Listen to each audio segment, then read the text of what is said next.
Hello.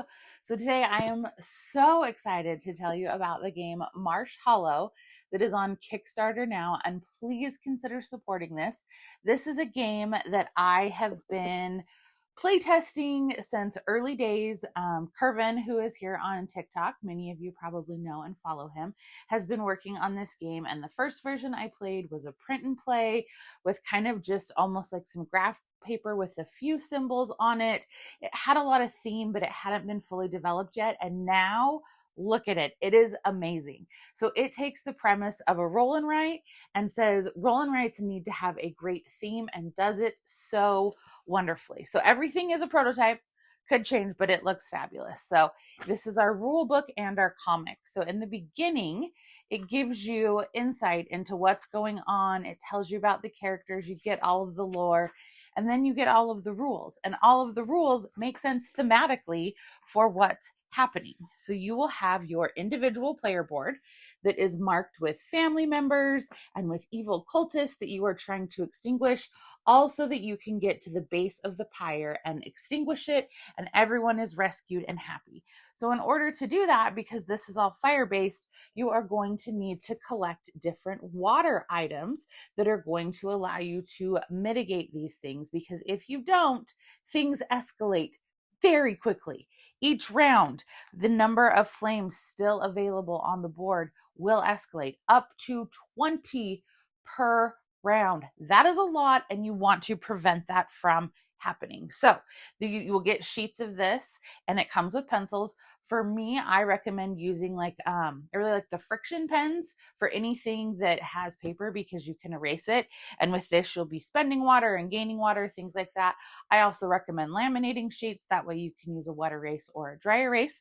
But these are the boards you are playing on, and you can play this solo, which you know I love and is the main way I have played the game, or you can play it with up to 4 people. And if you do that, you do have an opportunity to use some of your materials to help out your fellow players. And so around here is where you will be tracking as the flames are getting out of control. So you don't want that to happen. Also, an amazing thing about this game. So to start out, you are going to get 3 cards, and those are your 3 specific family members. So you're going to find them on here and circle them. And one of them will essentially indicate your starting place on the map.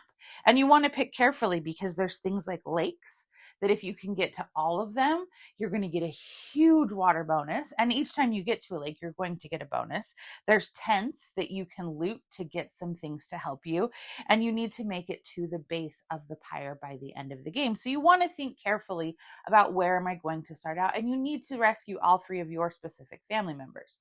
So obviously that will change game to game. You can't just start out at the same place. So you pick your family members, and then there are going to be 17 cards for the game, because your starting family member is going to be round 1, and then the others will be the rest of the turns.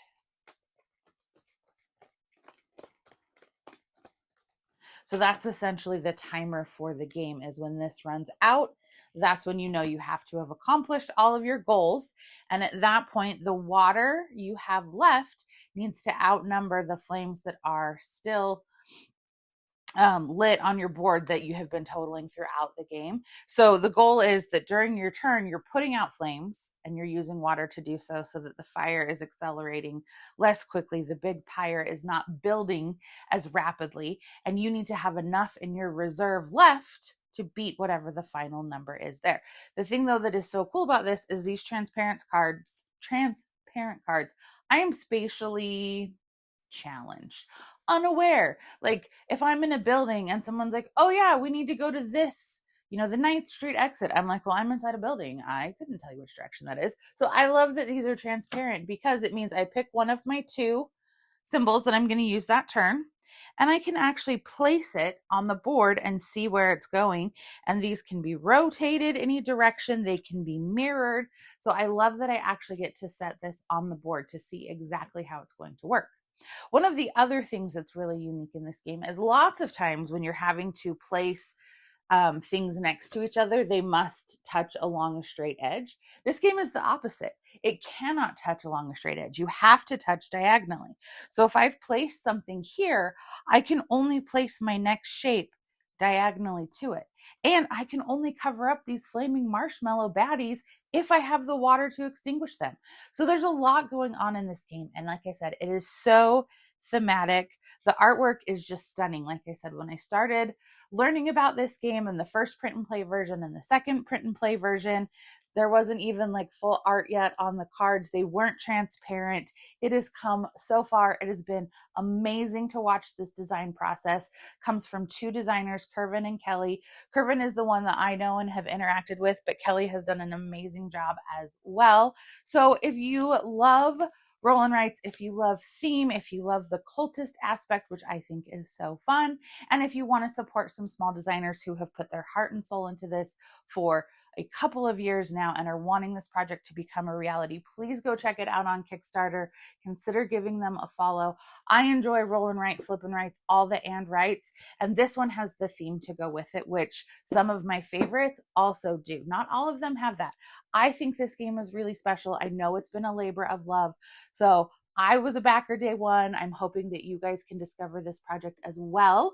Let me know if you have any questions. Give me a like and a follow, and I'll keep bringing you more board game content. Thanks. Bye.